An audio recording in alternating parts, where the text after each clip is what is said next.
नमस्ते, सदावत्सले मातृभूमि। एक बड़ी संख्या में लोग मेल करते हैं, कमेंट बॉक्स में लिखते हैं कि सुशांत सिंह राजपूत केस पर आपको कुछ कहना चाहिए, आपके विचार हम सुनना चाहते हैं। मैं पहले भी कई बार कह चुका हूं कि देखिए, जब तक इन्वेस्टिगेशन चल रहा है तो पुलिस के काम में, सरकार के काम में इंटरवेंशन नहीं करना चाहिए। पुलिस और सीबीआई उस पर इन्वेस्टिगेशन कर रही है, उनकी इन्वेस्टिगेशन की रिपोर्ट आने दीजिए, वो कोर्ट में केस चलेगा। इसलिए मैं अपनी तरफ से मना करता हूं कि मुझे इस पर कमेंट नहीं करना चाहिए। लेकिन बहुत सारे आग्रह हैं तो हम बहुत इस पर कमेंट नहीं करेंगे, लेकिन बस मैं इतना ज़रूर कहूँगा कि जब तक इन्वेस्टिगेशन चल रहा है तो इन्वेस्टिगेशन के दौरान ये जो न्यूज़ चैनल जिस प्रकार से दिखा रहे हैं, हालांकि खबरें बेचना उनका काम है, लेकिन इन खबरों में जो इन्वेस्टिगेशन है, इन्वेस्टिगेशन में दोनों प्रकार के लाभ हो जाते हैं। कभी कभी इन्वेस्टिगेशन को बल मिलता है और कभी कभी इन्वेस्टिगेशन खराब हो जाता है, इन्वेस्टिगेशन में व्यवधान आ जाते हैं। इसलिए इस पर बड़े सोच समझ के किसी भी न्यूज़ चैनल को रिपोर्टिंग करनी चाहिए और न्यूज़ चैनलों को इसके पीछे पड़कर नहीं रहना चाहिए। लेकिन सुशांत सिंह राजपूत के केस से कुछ मैसेज जो अपने को मिलते हैं, सबक जो अपने को लेने को मिलने चाहिए, उस पर हम लोग चर्चा कर लेते हैं। जैसे क्या लिविंग रिलेशन जो सुशांत सिंह राजपूत के केस में चल रहा था, क्या लिविंग रिलेशन भारत में इस प्रकार होना चाहिए जिसके दुष्परिणाम सुशांत सिंह राजपूत की मृत्यु के रूप में निकल रहे हों? ये विचारणीय प्रश्न है। लिविंग रिलेशन क्या इस स्टेज के होने चाहिए कि बाकी परिवार से कट ऑफ हो जाए और बाकी परिवार जड़ों से उसकी दूरी बन जाए? जड़ों से दूरी बनने का मतलब है कि परिवार को पूरी बात पता न लगे और लिविंग रिलेशन जिसके साथ है उस पर इतना महत्वपूर्ण विश्वास कर लिया जाए कि वो कुछ भी करे, कोई भी ड्रग्स दे, ड्रग्स ले, कुछ पैसा निकाले, अकाउंट से ट्रांसफ़र करे, गाइड करे, खाना कैसा हो मीनू तय करे, इस लेवल तक के क्या लिविंग रिलेशन होने चाहिए?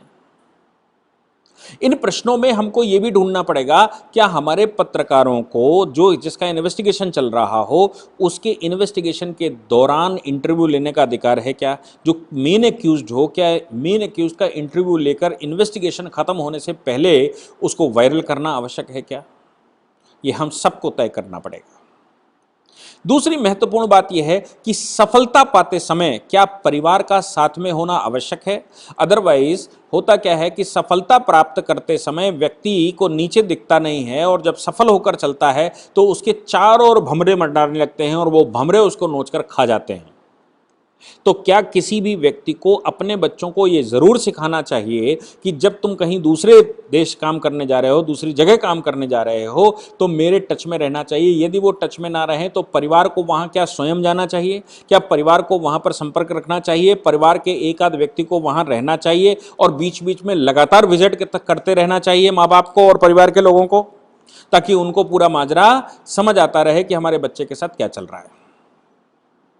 क्या कुटुंब प्रबोधन की आवश्यकता है? कुटुंब प्रबोधन से मतलब यह है, परिवार प्रबोधन से ये मतलब है कि परिवार को महीने में एक दिन, हफ्ते में एक दिन, 15 दिन में एक दिन या 3 महीने में एक दिन एक साथ सारे काम छोड़कर, कितना भी बिजी शेड्यूल किया ना हो, ये संस्कार दिए जा सकते हैं कि 3 महीने में, 2 महीने में, 1 महीने में, 1 हफ्ते में, 15 दिन में एक बार साथ में रहकर भोजन करना है और एक दूसरे के साथ बातें शेयर करना है ताकि समझा जा सके कि किसकी लाइफ में क्या चल रहा है। अन्यथा सफलता कुछ इस प्रकार की भी होती है कि वो मृत्यु के द्वार खोल देती है और मृत्यु के द्वार जब खुलते हैं या मृत्यु की तरफ जब कोई व्यक्ति अग्रसर होता है तो ये संभव है कि उसके साथ में रहने वाले सहयोगी हों उसके मृत्यु के द्वार ले जाने के लिए, किंतु माँ बाप और परिवार के लोग जो बच्चे को जन्म से जानते हैं, उसकी भूमिका को जानते हैं, उसके स्वभाव को जानते हैं, उसके परिवर्तनों को जानते हैं, वो मृत्यु के द्वार के सामने खड़े हो जाएं और उस व्यक्ति को बचा ले जाएं। मैं इतना ही कहना चाहूँगा कि सुशांत सिंह राजपूत केस में इन्वेस्टिगेशन पूर्ण रूप से होना चाहिए और मीडिया को बहुत ज़्यादा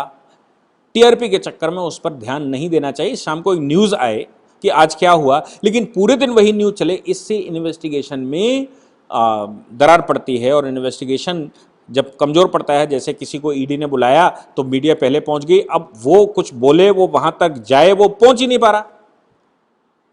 पुलिस अगर किसी को सम्मन नोटिस देने आती है तो सम्मन और नोटिस देने से पहले पुलिस के मुंह में माइक लग जाता है, वो अपना सम्मन नहीं इशू कर पा रहे। पुलिस जहां पर जा रही है वहां पर मीडिया पहुंच रही, मीडिया उसके घर वालों का आइडेंटिटी, किसी के भी घर वालों को आइडेंटिफाई कर देते हैं, जिससे कि दूसरे लोग जाकर वहां गाली गलौज करना शुरू कर देते हैं और उसका परिणाम यह निकलता है कि वो व्यक्ति डिस्ट्रैक्ट हो जाता है और जब इन्वेस्टिगेशन के दौरान उसको स्टेटमेंट देना है तो वो पुलिस को यह कहता है कि देखिए हमारे घर में खतरा है, लोग हमारे घर में घुस रहे हैं, इसलिए हम इन्वेस्टिगेशन में पार्टिसिपेट नहीं कर सकते हैं, हम आपके साथ नहीं आ सकते। मैं नहीं कह रहा हूं कि वो दोषी है कि निर्दोष कोई भी व्यक्ति है, लेकिन इन्वेस्टिगेशन तो पूरी होनी चाहिए, फ्री फ्लो में होनी चाहिए, सही से होनी चाहिए और इन्वेस्टिगेशन के लिए एक अलग सा माहौल होना चाहिए ताकि सच का सच और झूठ का झूठ सामने लाया जा सके। इसलिए हम सबको ध्यान देना चाहिए कि क्या हम इन्वेस्टिगेशन में सहायक की भूमिका में हैं या हम इन्वेस्टिगेशन में बाधक की भूमिका में हैं, हम इन्वेस्टिगेशन में बाधा पहुंचाना चाहते हैं। ये सब तय करना पड़ेगा और हमको सीख लेनी पड़ेगी। जो जनता का पार्ट है वो ये है कि उस जनता को सीख लेनी पड़ेगी कि हमारे बच्चे जब सफलता प्राप्त करना शुरू कर देते हैं तो क्या वह ड्रग्स के प्रभाव में तो नहीं आ रहे हैं, क्या वो हनी ट्रैप में तो नहीं फंस रहे हैं, क्या वो इस सेक्सुअल दुनिया में कुछ लोग उसको उसकी जो एज है उस एज का लाभ उठाने के लिए नजदीक तो नहीं आ रहे हैं, कुछ लोग जो उसके लाभ से लाभान्वित होते हैं क्या वो कहीं उसका मिसयूज तो नहीं कर रहे हैं। ये आपको अपने बच्चों को शिक्षित करना पड़ेगा, आपको मैनेज करना पड़ेगा, बच्चों को सिखाना पड़ेगा, बच्चों को समझाना पड़ेगा। यही संस्कार हैं। अदरवाइज फिजिक्स, केमिस्ट्री और मैथ्स पढ़ाया, लॉ पढ़ाया, कॉमर्स पढ़ाया, ये व्यवसायिक एजुकेशन है कि आप इनसे अर्निंग कैसे करेंगे। शिक्षित करने का कार्य आज सिर्फ और सिर्फ माँ बाप के पास रह गया है, इसलिए माँ बाप शिक्षित करें कि बच्चे की वे ऑफ लाइफ क्या हो। वे ऑफ लाइफ समझाने के लिए कुछ सामाजिक संगठन भी हैं जो परिवार प्रबोधन का कार्य करते हैं, कुटुंब प्रबोधन का कार्य करते हैं, सुबह जागरण का कार्य करते हैं, सुबह घर घर में जाते हैं, लोगों को बुलाते हैं, एक स्थान पर रखते हैं, वहाँ बौद्धिक करवाते हैं, वहाँ मिलजुल कर खेल कूद करवाते हैं, वहाँ 4 प्रकार के देश की चर्चाएं करते हैं, वहाँ पर समता सिखाते हैं और वहाँ डिसिप्लिन सिखाते हैं, एक सोच